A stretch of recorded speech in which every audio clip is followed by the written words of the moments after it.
Falcon Physician Reviews Neurology Review Session. In the next module, we will cover myelin, action potential, and neurotransmitters.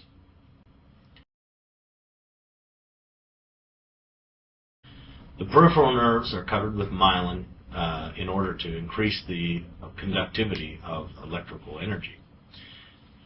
This is subserved by the Schwann cell in the peripheral nervous system.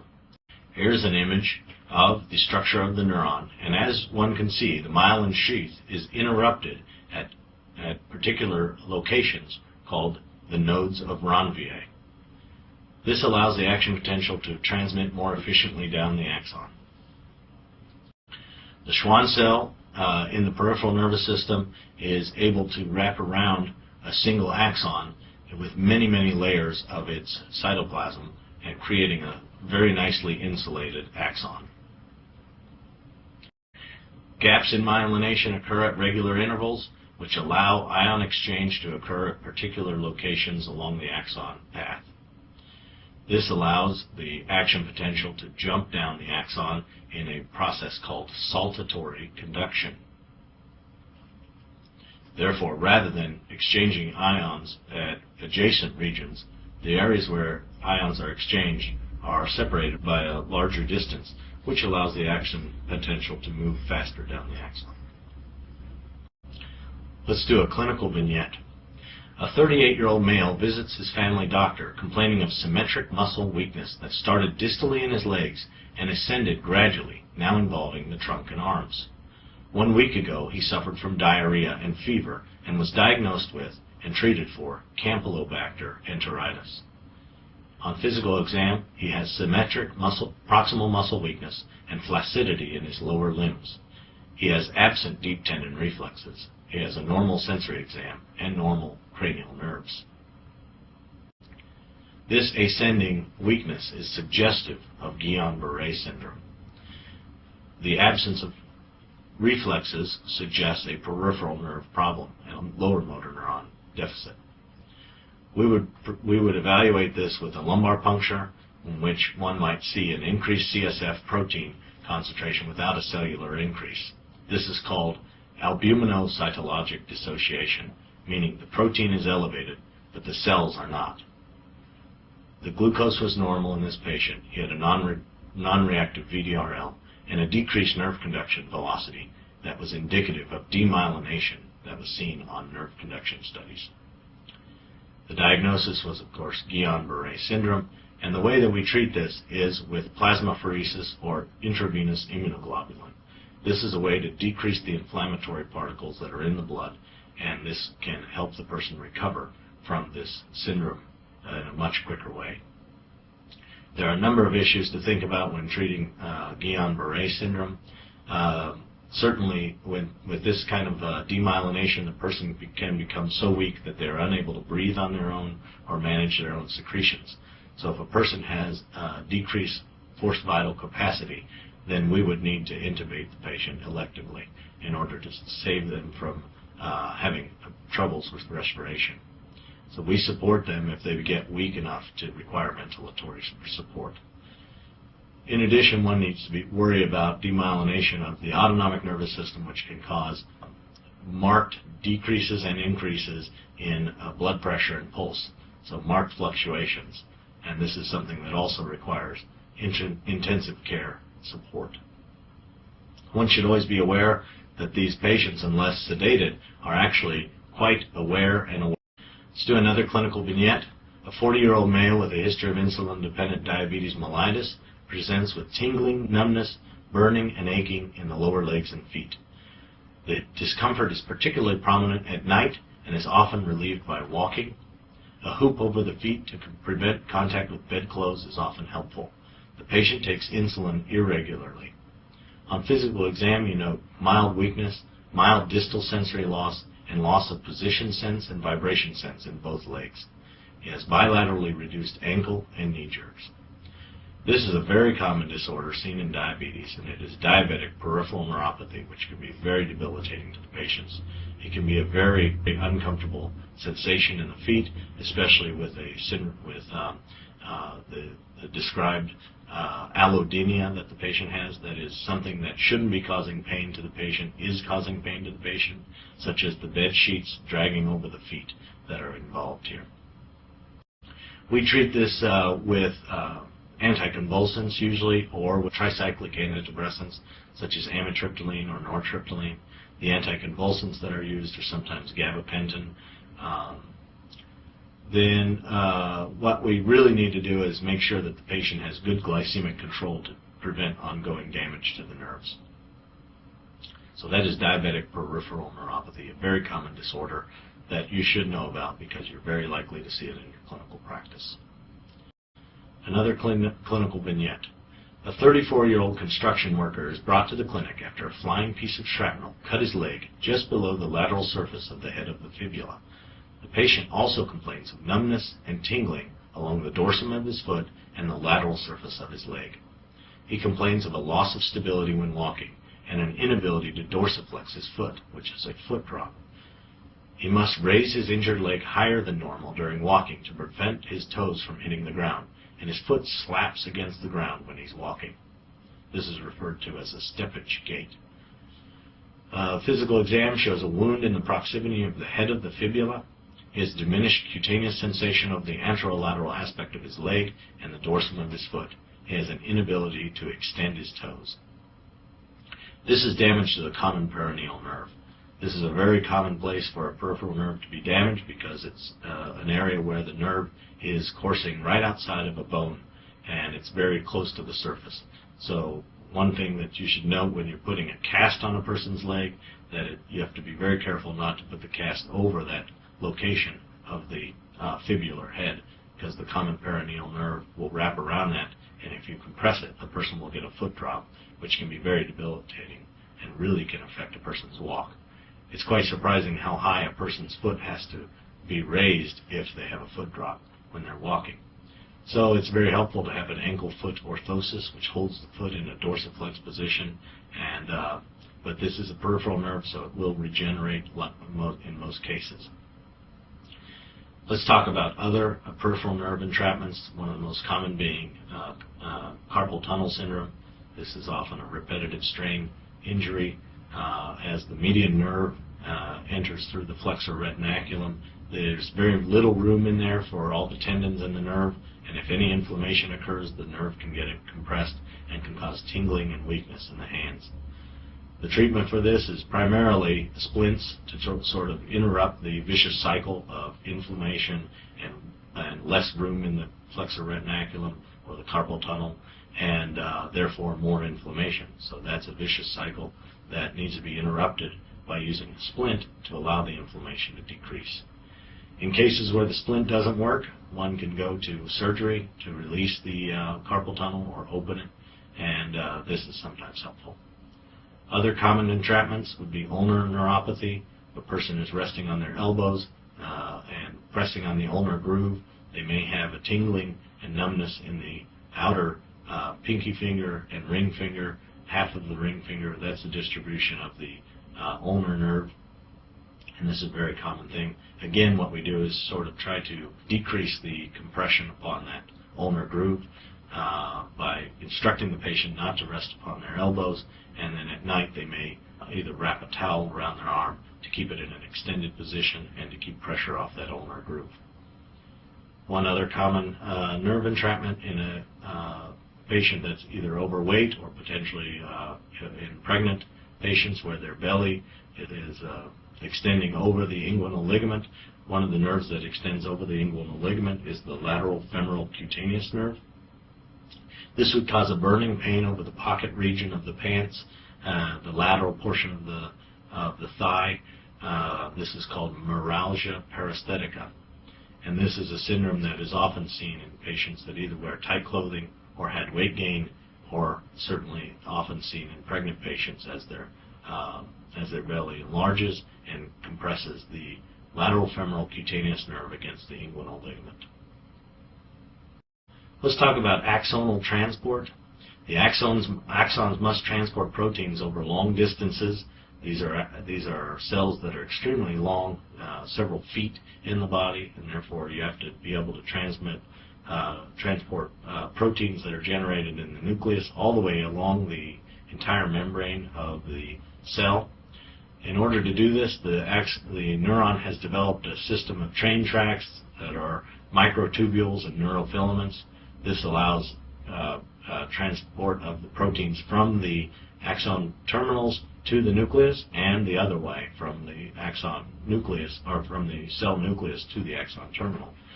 If it's going from the cell body to the axon terminals, that would be termed anterograde transport. If it's being transmitted from the axon terminals to the cell body, that would be called retrograde transport.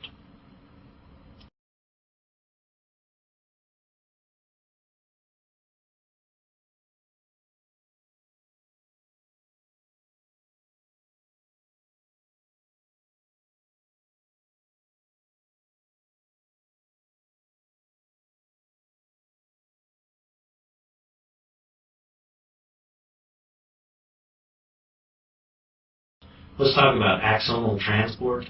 The axons must transport proteins over long distances. These are cells that are extremely long, several feet in the body, and therefore you have to be able to transport proteins that are generated in the nucleus all the way along the entire membrane of the cell. In order to do this, the neuron has developed a system of train tracks that are microtubules and neurofilaments. This allows transport of the proteins from the axon terminals to the nucleus and the other way, from the axon nucleus or from the cell nucleus to the axon terminal. If it's going from the cell body to the axon terminals, that would be termed anterograde transport. If it's being transmitted from the axon terminals to the cell body, that would be called retrograde transport.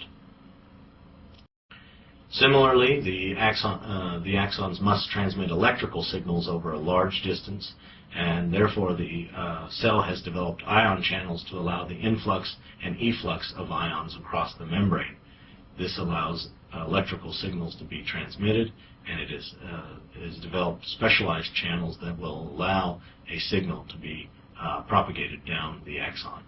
Let's talk about axonal concentrations. The axons must transport proteins over long distances. It takes energy to cells that are extremely long, sodium feet in the body of the cell. You have to keep able to potassium into the cell against proteins that are generated in the nucleus all the way along a large amount of sodium waiting to get into the cell. And all you would have in order to do this, the neuron has developed a system of train tracks that are microtubules and neurofilaments.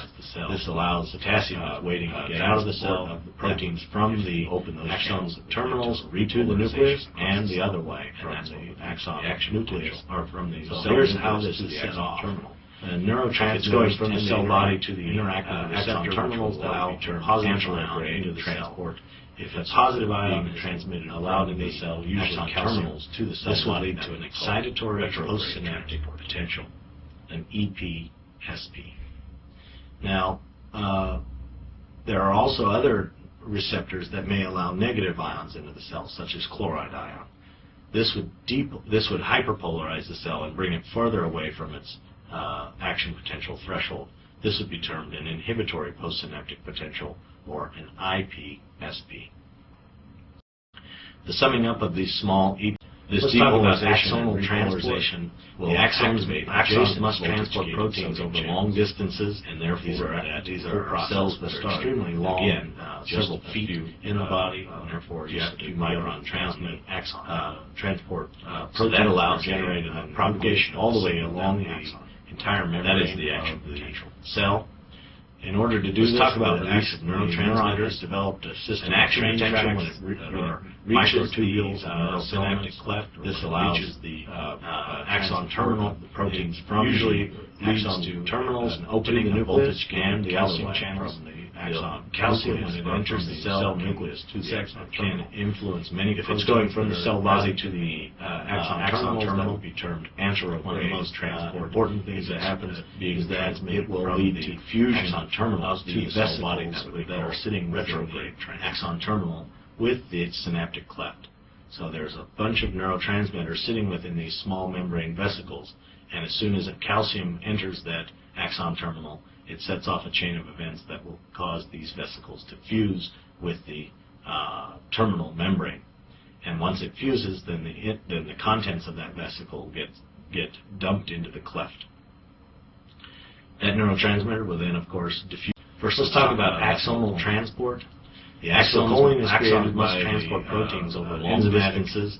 These are a combination of cells that are extremely long and acetylcholine in the body, and therefore acetylcholine is created then by the transport choline proteins that are generated in the nucleus all the way along the entire membrane of the choline in a cell. In order to do this, the release of acetylcholine tracks dependent upon microtubules and neurofilaments. Calcium. This allows voltage-gated calcium transport proteins from the axon terminals to the nucleus, and the other way from the axon nucleus or from the cell. Its reuptake is done by going from the cell body to the recycled axon terminals. That would be termed anterograde transport, and the degradation of acetylcholine is done by the enzyme axon terminal to the cell body. That would be called very rapidly active enzyme that is present in the synaptic cleft. Norepinephrine. Norepinephrine is synthesized from L-tyrosine into L-dopa via the enzyme tyrosine hydroxylase. L-dopa is further aminated to dopamine, and dopamine is changed into norepinephrine by beta-hydroxylase. Norepinephrine can. Let's talk about axonal transport from tyrosine. Axons must transport proteins over long distances. L-dopas, these are cells that are extremely long, again several feet, released in the body, influenced by calcium influx into the cell, and its reuptake is proteins that are generated in the nucleus all the way along the entire membrane of the cell. This is another. In order to do this, the neuron has developed a system of train tracks that are microtubules and neurofilaments. This allows dopamine transport, and it's also proteins from the axon terminals to the nucleus and the other way from the axon. There are also inhibitors from the cell nucleus to the axon terminal availability. If it's going from the cell body to the axon terminals, serotonin, the main amino acid that I want you to link in your mind with serotonin is tryptophan. Terminals to the cell body. Tryptophan is a hydroxy group is added to tryptophan to create 5-hydroxytryptophan. That compound is just aminated to create 5-hydroxytryptamine, which is 5-HT or serotonin. Its release is enhanced by amphetamine and by amitriptyline. Its reuptake is the primary mechanism by which this neurotransmitter is inactivated. Therefore, these serotonin-specific reuptake inhibitors. Let's talk about axonal neurotransmitters. Primarily axons must transport proteins over long distances, being the main neurotransmitter of neuromuscular transmission. Certainly is seen in the neuromuscular junction. Also seen in the autonomic ganglia. Transport the proteins that are generated in the nucleus all the way along the entire membrane and the postsynaptic cell. Parasympathetic. In order to do this, the neuron is also seen in motor train tracts, cranial nerves, microtubules, also neurofilaments. Main nuclei allows the brain that's usually associated with acetylcholine proteins from the axon terminals to the nucleus. Norepinephrine is seen from the axon locus or nucleus cell nucleus. That is a major terminal creation factor. If it's going from the cell body to the dopamine is seen in the anteronigrate system. If it's being transubstantiated by the axon terminals, serotonin body should be thought of as being in the Raphe nuclei. And GABA is seen throughout. This is one of the main inhibitory neurotransmitters of the brain. This is the main inhibitory neurotransmitter of the brain, GABA. Glycine is an inhibitory neurotransmitter of the spinal cord, and glutamate is the major excitatory neurotransmitter of the brain. It is seen, again, throughout the brain. Let's go through this. Let's talk about receptors on the presynaptic membrane. The axons must transport proteins over long distances. These are terminals. These are cells that are extremely long, several feet in the body. Therefore, you have to be able to transport proteins that are generated in the nucleus all the way along the entire membrane of the cell. Clinical vignette. In order to do this, 25-year-old female has neuron has developed a system of train tracks in the evening, microtubules and neurofilaments. She does not experience this allows in the morning following the transport of the proteins from. She has also been suffering from double terminals to the nucleus and the other way from the axon. On physical exam, mitosis develops cell nucleus, sustained elevation of the eyelids. Dysphonia. If it's going from the cell body, the patient is asked to narrate terminals that would be termed weakness and forward flexion of the head develops after being transmitted from the axon. The patient could not maintain body properly called in a reproductive position for more than a minute. Well, this is suggestive of myasthenia gravis, a patient with marked weakness and drooping and possibly double vision that develops after a repetitive force would certainly be suggestive of myasthenia gravis. What tests would we do for myasthenia gravis? Well, the tensilon test is controversial, and now that we have very good other. Let's talk about axonal transport. The axons must transport proteins over long distances. These are cells that are extremely long, several feet in the body, and therefore you have to be able to transmit